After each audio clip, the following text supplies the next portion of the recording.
If I've piqued your interest in EVs with this series of videos, then you might be starting to look into buying one for yourself. In this video, I want to give you a few hints and tips on how to save money if you are buying your first EV.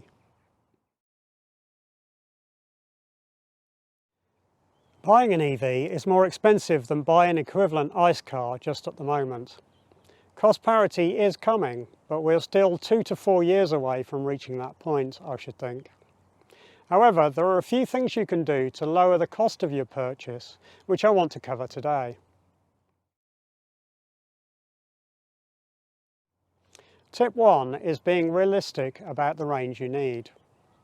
When looking at buying your first EV, it is easy to become obsessed with range.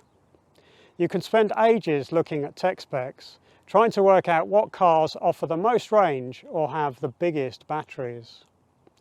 This can be a slippery slope though, because the cars with the most range are usually the most expensive. You can find yourself lusting after something very costly that you then can't really afford.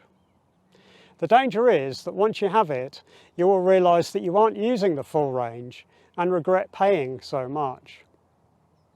Early in my EV buying journey, I did this very thing. I was keen on getting a car with more than 250 miles of range. A car with that range would do almost all of my journeys without ever needing to public charge. Just in time, fortunately, I realised that I was looking at things that were just too expensive. It didn't make sense for me to spend that much money to get a mythical and unnecessary maximum range. I eventually realised that I needed to take a different approach and started looking at more cost-effective solutions. That's when my eyes once more fell on the Renault Zoe, which was somewhat cheaper, yet offered enough range to make a lot of my journeys with ease. We're used to having large tanks in ICE cars, and it is natural to be concerned when a battery cannot offer the same range. However, on long journeys, we often stop for a break well before an ICE car needs filling up. And this is the reason you do not need as much range as you might at first think. The reality is that a lot of people stop every 2 or 3 hours in a long journey for a break.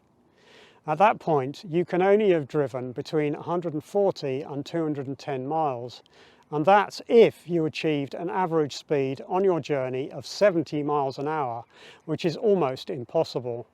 Your average speed is always lower than you think. Rapid chargers are so common now that stopping somewhere with a charger is very easy.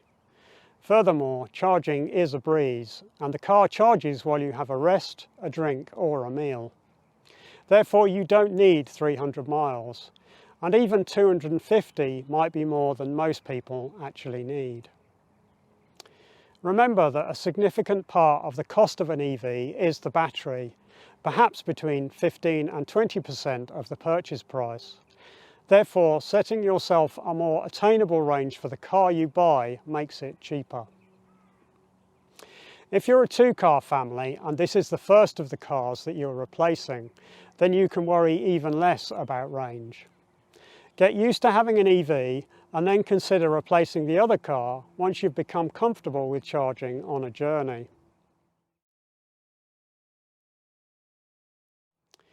Tip 2 is about range. This is the same as tip 1, but I know you didn't believe me, so I'm going to have another go.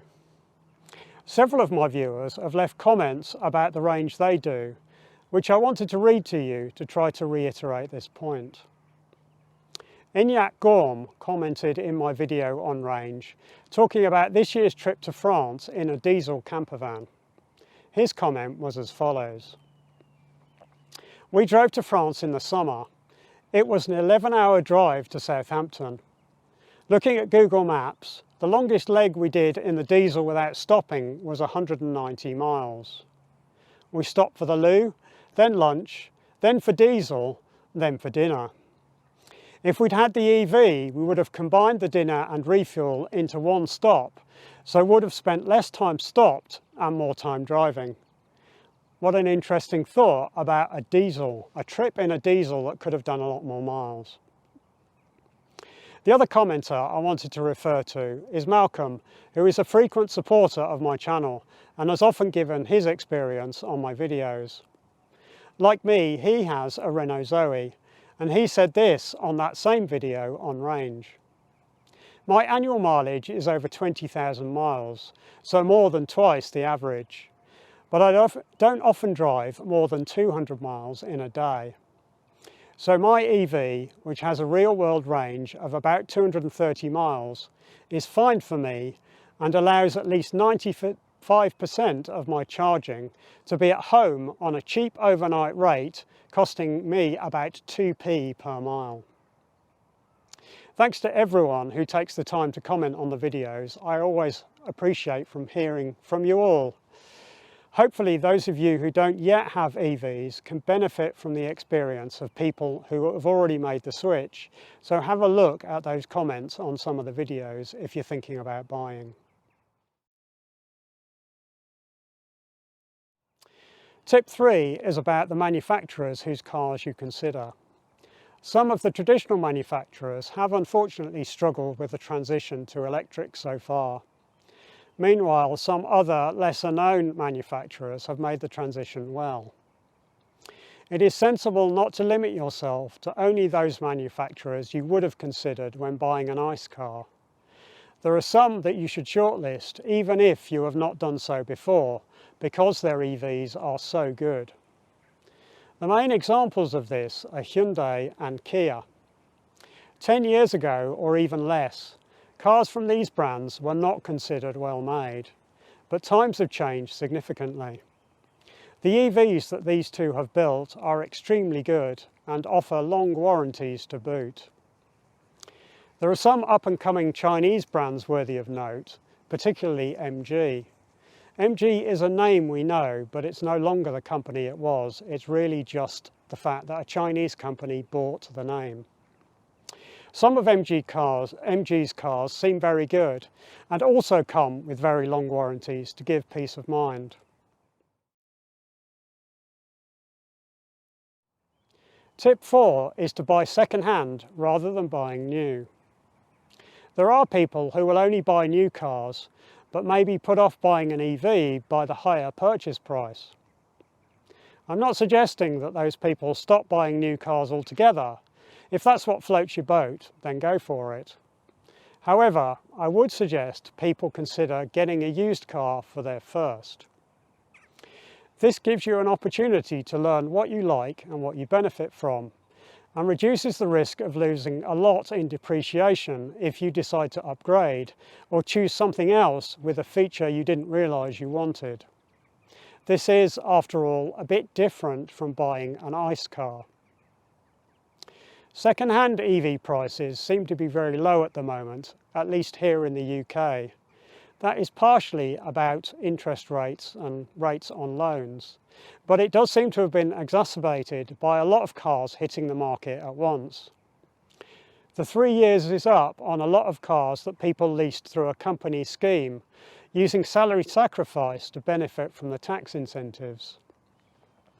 This results in there being bargains galore at the moment, which are well worth considering, especially if the monthly payments make a new EV a bit too much of a stretch. You can get yourself an EV sooner by getting a used car for your first foray into this space. Tip 5 is for those of you who still crave that new car ownership experience. If you don't want to buy second-hand, then you should look into the costs of leasing. A YouTuber called Jim Starling runs a channel you might know called Definitely Not a Guru.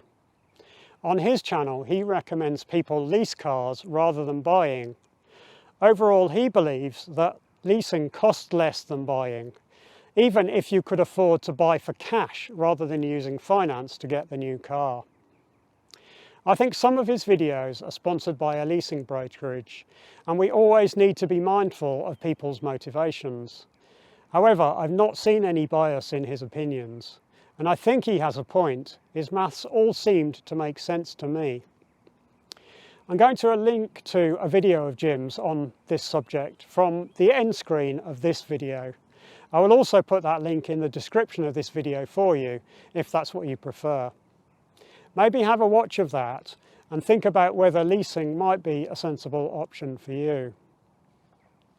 There are potentially a couple of advantages to leasing an EV for some people, besides just the cost. Firstly, the longevity of the battery is not an issue if you're keeping the car for a fixed term. If longevity is a concern to you, despite all of the evidence that it should not be, then having the car for a limited time might help alleviate those fears. The second benefit is being able to stay up to date with new technology as it arrives. There are going to be advances in battery technology at some point, we just don't know when. Consciously choosing an ownership model that results in swapping your car more frequently will allow you to keep up with the latest capabilities. Finally, a leasing arrangement seems to be a way to get a car for a somewhat better defined cost. There are fewer variables as far as I can see. When you sign on the dotted line, you largely know how much you will be paying for the car. Unlike other methods of having a car, the depreciation is not a variable in the overall cost. At least, it's not a value that is visible to you. It's built into the lease cost up front, and the risk is with the leasing company. There are two potential extra costs when leasing that I wanted to call out. The first is excess mileage charges, and the second is a damage charge you may incur if they consider the car to be damaged or in poor condition when you give it back. Now, the damage charge is an unknown.